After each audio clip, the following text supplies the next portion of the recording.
ఈ పిల్లలు వారు నృత్యం కూడా చాలా ముద్దుగా చేశారు. నువ్వు పరమానందయ్య శిష్యుల నాటకం చూసావా? చూశాను. చాలా తమాషాగా ఉంటుంది. పొట్ట చెక్కలేలా నవ్వుకుంటాం మనం. ఈ పిల్లలు పరమానందయ్య శిష్యుల్లాగా తయారయ్యి నాటకం చేస్తే ఎలా ఉంటుందంటావు? అవును బావా, నీకు చూడాలనిపిస్తుందా? అవును, చూసి మనసారా నవ్వుకోవాలనిపిస్తుంది. అయితే ఇప్పుడు మన చిన్నారులు ఉప్పు మింగిన ఏరు అనే పరమానంద శిష్య నాటకం ప్రదర్శించబోతున్నారు. త్వరగా పద. ఆయనకు 12 మంది శిష్యులు ఉండేవారు. ప్రతి సంవత్సరం జనవరి మాసం చివరి రోజులలో చుట్టుపక్కల అన్ని గ్రామాలను సందర్శించేవారు. పరమానందయ్య గారి మీద ఉన్న భక్తితో ప్రజలందరూ ధన ధాన్య కనక వస్తువులను సాంబవనంగా సమర్పించుకునేవారు. అవన్నీ తీసుకొని మరలా తిరిగి తన సతీ శిష్యులతో తమ గ్రామానికి రావడానికి మార్గం మధ్యలో ఎన్నెన్ని ఒడిదుడుకులను ఎదుర్కొన్నారో, తిరిగి వారి గ్రామానికి ఎలా చేరుకున్నారో మన చిన్నారులు చేసే ఈ చిన్న నాటకం ద్వారా మనం చూద్దాం.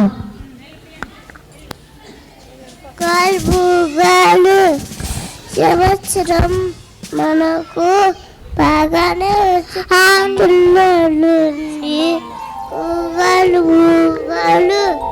సంవత్సరం మనకు బాగానే వచ్చినట్టుందండి.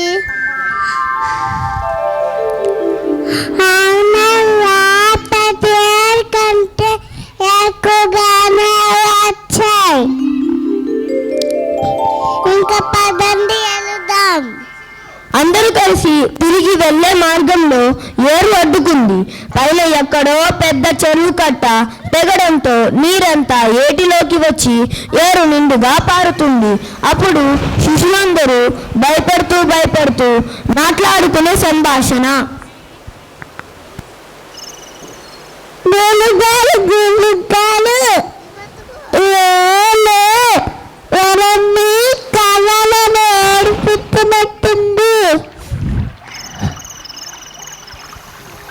అవును గురుగారు, మీకు సంభావనలు బాగా ముట్టని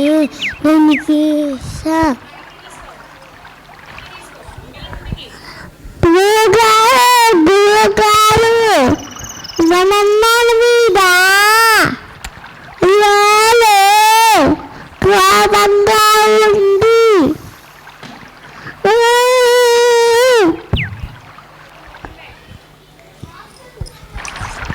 గురుగారు మా తాత ఉప్పు వ్యాపారాన్ని తెచ్చి బట్టం పెట్టుకుంది.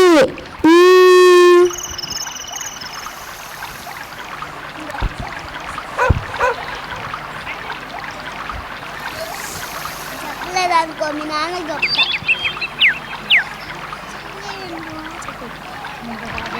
అమ్మో బాబాయ్, అలా అయితే ఏళ్ళు ఆమె ఒక చిల్లి వాళ్ళ తత్తురా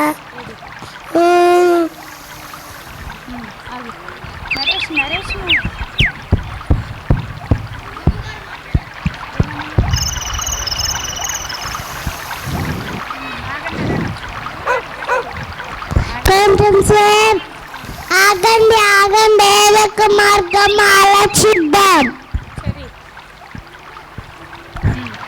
గులుగాలు నాకు కాలేజీ వచ్చింది.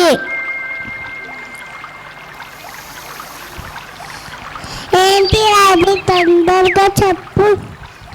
ఏలు మనల్ని కావాలని నేర్పిస్తుంది. ఏళ్ళు పోయేటప్పుడల్లా గులుగాలండి.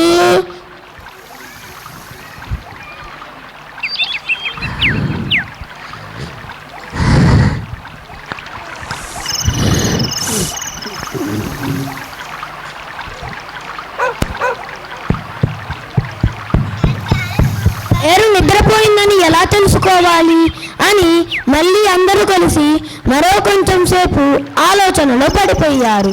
కొంచెం సేపటి ముందు లక్ష్మీదేవమ్మ గారు పొయ్యి వెలిగించి ఉంచారు. అది చూసి ఒక శిశునికి ఒక ఆలోచన వచ్చింది. అదేంటో మనం చూద్దాం.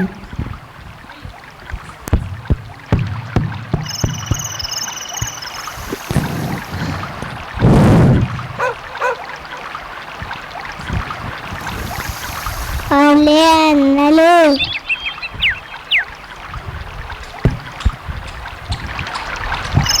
ఎత్తుపట్టి తీసుకెళ్ళి ఈ వేడికి వాన పెట్టే సరే పెరుగుంటే తెలుస్తుంది, లేకపోతే లేదు.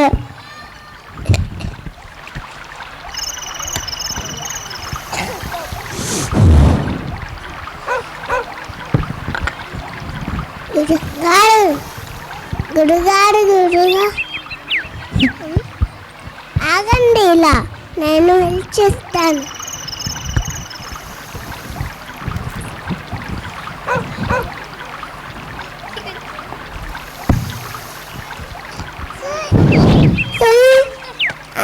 బాబాయ్ ఏలు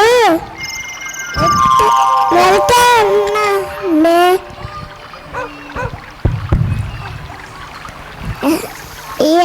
ఇప్పుడు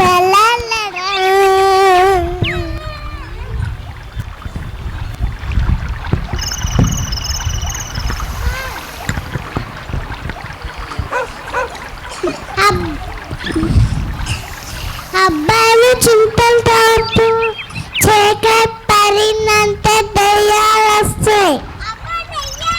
ఏంటి సూర్యనలేదు? అమ్మో దయ్యాల!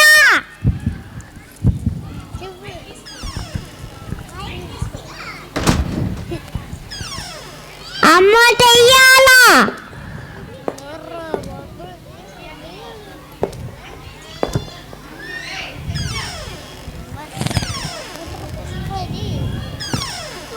శ్రీ ఆంజనేయ, శ్రీ ఆంజనేయ! భయంతో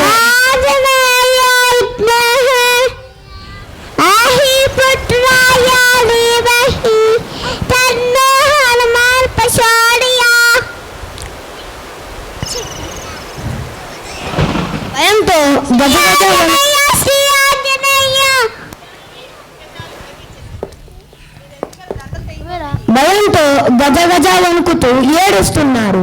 అందులో ఒక శిశుడికి అంతకుముందే ఏరుకు పెట్టిన కట్ట తీసుకొని వెళ్ళి ఇంకో తమాషా చేస్తున్నాడు. ఏంటి సూర్యనలేదు? ఏంటి సూర్యనలేదు? అయితే వాళ్ళు ఇద్దరు పోయింది. గురుగారు ఈ వేలో ఇద్దరు పోయింది, త్వరగా రండి వెళ్దాం. పరమానందం గారు నిద్రపోతున్న తన భార్య లక్ష్మీదేవమ్మను లేపి శిశులతో సహా ఏరు దాటారు. దాటగానే వాళ్ళలో ఒక శిశునికి ఒక అనుమానం వచ్చింది. అదేంటంటే మన బుజ్జి రేకులు ఈ బుజ్జాయిలు చెప్పే మాటలు విందామా పిల్లలు?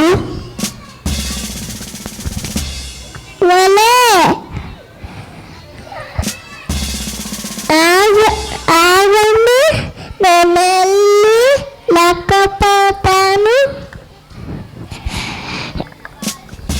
1 2 3 4 5 6 7 8 9 10 11.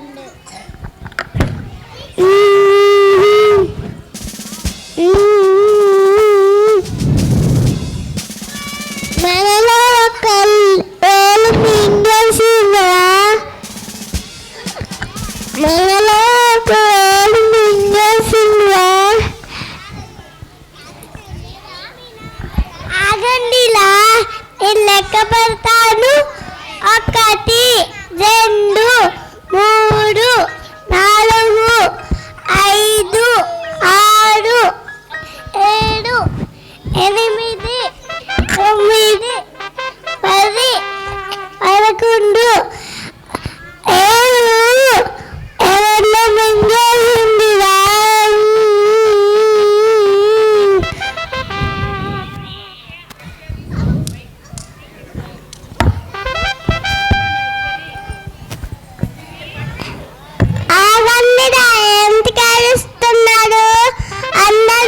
వరుసగా నిలబడి అంకెలు లెక్క పెట్టండిరా. 1 2 3 4 5 7